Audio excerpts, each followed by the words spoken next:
Magandang araw sa inyong lahat. Pagbati sa mga magigiting na miyembro ng Foreign Correspondents Club of Japan. Ako po si Lala Compio, nanay ng nakakulong na journalist na si Frenchie May Compio.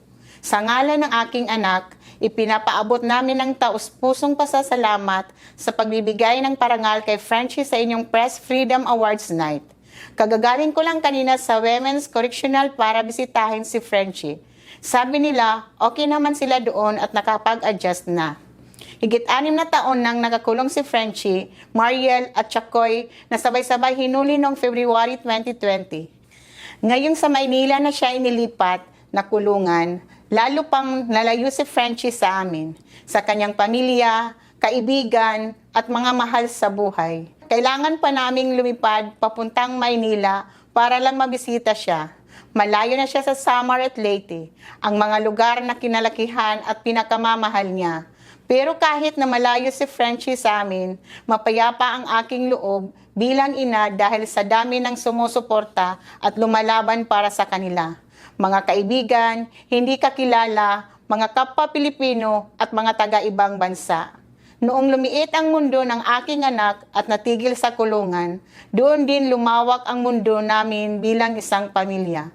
Nasaksihan namin kung gaanong kalawak ang suporta sa panawagang palayain si Frenchie, Mariel at Chakoy. Hindi lang sa Visayas kundi sa buong bansa, hindi lang sa Pilipinas kundi sa buong mundo. Kinasuhan si Frenchie para takutin at busalan ang totoong kalagayan at kahirapan sa Eastern Visayas.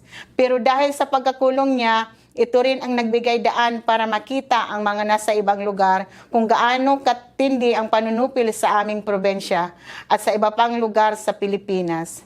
Kaya't malaking bagay sa amin ang parangal na ito mula sa Foreign Correspondents Club of Japan.